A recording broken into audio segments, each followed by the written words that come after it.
through the lens of The Rhetorical Situation by Lloyd Bitzer. Lloyd Bitzer, born in Ohio, was a professor at the University of Wisconsin from 1961 to 1994 when he retired. He passed away in 2016, leaving behind his classic essay, The Rhetorical Situation, which was published in 1968. It was arguably the most influential piece by a rhetorical scholar in the communication discipline during the second half of the 20th century. It is through this lens that I will be examining I Want a 24-Hour Truce During Which There Is No Rape by Andrea Dworkin, Shame and Survival by Monica Lewinsky, and My Shot by Lin-Manuel Miranda and the Castle of Hamilton. Certain conditions prompt a response. In The Rhetorical Situation, Lloyd Bitzer explains, it is the situation which calls a discourse into existence. Bitzer provides the example of JFK's assassination as a circumstance that incites discourse. As the events unfolded, reporters presented the details of this historical event. Once Americans knew the facts, the next order of business was composing eulogies. As the situation changed, so did the response.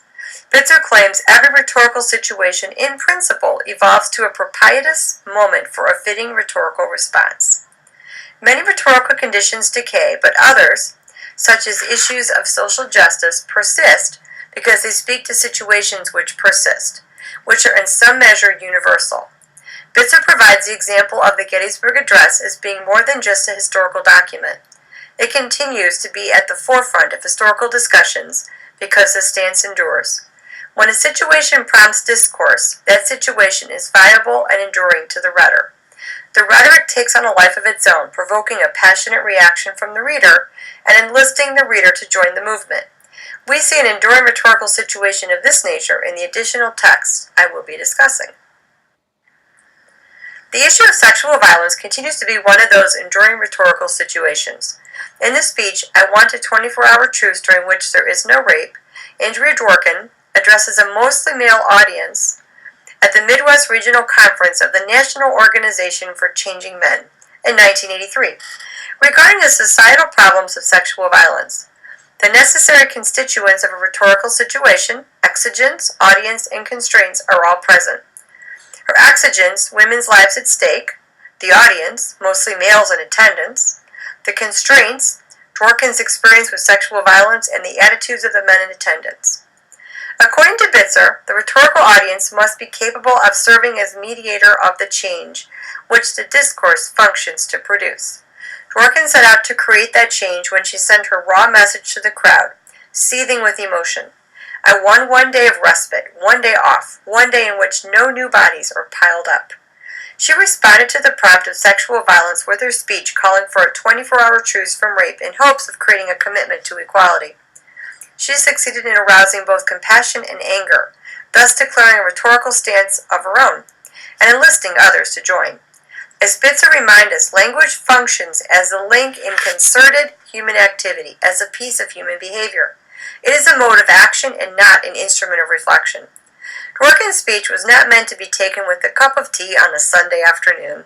She meant to incite the crowd to take a stand with her speech. Only topics such as sexual violence can persist in the spotlight and remain a national concern. Monica Lewinsky experienced sexual harassment, as did Dworkin, but Lewinsky also experiences on a different level, as no one, it seems, can escape the unforgiving gaze of the internet, where gossip, half-truths, and lies take root and fester. In her article, Shame and Survival, published in Vanity Fair in 2014, Lewinsky provided details of her life in the years following the scandal with Bill Clinton. The rhetorical situation, sexual violence against women, remains the same, but in Lewinsky's case, it mutated into a culture of humiliation, thus provoking a rhetorical response by Lewinsky where she invites the American public to understand her perspective. As Bitzer states, the world presents imperfections to be modified by means of discourse. Bitzer further explains his belief that rhetoric is distinguished from simply persuasion due to the implementation of procedures and arguments from which we are able to effect changes in reality. An example of one of these imperfections is the shame that Monica Lewinsky lives with daily due to her affair with President Clinton. Essentially, Lewinsky chose to write Shame and Survival to help other victims of internet shaming and speak out against feminists who chimed in to attack her. It is through this article that she hoped to create the arguments necessary to effect a change in the way she is perceived by the public. At 24 years old, she made a mistake, and she has forever paid the price for this mistake with therapy and the inability to lead a normal life. The paparazzi and gossip columnists, combined with the speed of the internet, have taken their shot at Lewinsky to further create an environment of disgrace. In her article, she points out, "It may surprise you to learn that I'm actually a person." Lewinsky's rhetorical arguments, combined with the raw details of her life, propelled this discourse forward to be distinguished as her attempt to modify the negative discourse surrounding her reputation. A work is rhetorical because it is a response to a situation of a certain kind. She has spoken out and responded to the rhetorical situations surrounding her reputation with an enduring response in hopes of changing the minds of the American public. As evidence of this enduring rhetorical situation, sexual violence against women, we now have the Me Too movement to carry on for Dworkin and Lewinsky. This unfortunate rhetorical situation of violence against women is still common, however. Me Too is poised to be the global initiative to disrupt this violence and implement change. Founded in 2006, it was created as a grassroots movement to help survivors of sexual violence find healing. Me Too is the answer to the rhetorical situation provoked by this onslaught against women. In an article for the New York Times, Jessica Bennett sets a goal for 2018 to see both men and women step in their roles as bystanders to combat workplace harassment and discrimination. She is hopeful that women who suffer in silence will begin to speak out and that women will begin to hold jobs in higher positions, while those who commit sexual harassment receive the punishment they deserve. As Bitzer has stated, a work of rhetoric is pragmatic. It comes into existence for the sake of something beyond itself. It functions ultimately to produce action or change in the world. The Me Too movement is alive and thriving in response to the rhetorical situation of sexual violence against women.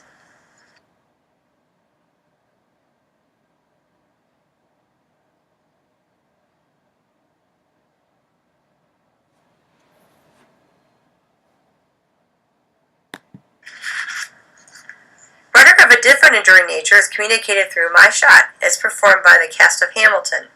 Performance rhetoric, although entertaining, is also provocative.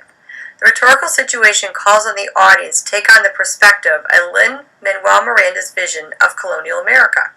As Bitzer states, rhetoric is a mode of altering reality, not by the direct application of energy to objects, but by the creation of discourse, which changes reality through the mediation of thought and action. A live performance is an example of this type of rhetoric. The play Hamilton portrays the life of Alexander Hamilton through the eyes of a young patriot, excited about his new country. As Lin-Manuel Miranda sings My Shot, "Hey yo, I'm just like my country. I'm young, scrappy, and hungry, and I'm not throwing away my shot." Hamilton's fallibility is a desire to become a part of something, so he joins the fight for America's independence from England. This desire ultimately leads to his death. The performance of My Shot is one snapshot of this rhetoric in action. As Bitzer reminds us, a fictional context for a response may become authentically rhetorical if there is a genuine situation for the rhetorical response, and the play or novel may then be identified as a poetic rhetorical response. Miranda combines a traditional story about one of the founding fathers with a diverse cast and hip-hop to create a unique discourse which not only creates a distinct form of expression, but also appeals to an extended audience of theater patrons. As of June 2018, Hamilton grossed $364.5 million. The audience would like to engage, if only for a few hours, in something bigger than themselves. It has been called the quintessential American success story through a combination of brains, hard work, and audacity. Once again, enduring rhetoric is created this time in the form of unforgettable entertainment.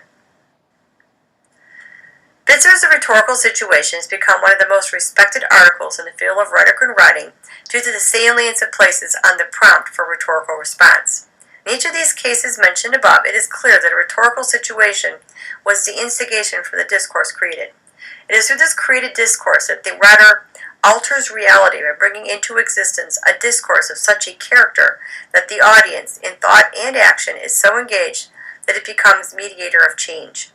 As demonstrated in the rhetorical triangle, the speaker, audience, and message are all key elements which are influenced by a rhetorical situation. Through the many texts presented here, the audience is driven to incite a movement, change a perception, and take a shot. Rhetorical situations prompt these enduring discussions. Rhetorical situations are vital to instigate discourse and inspire change.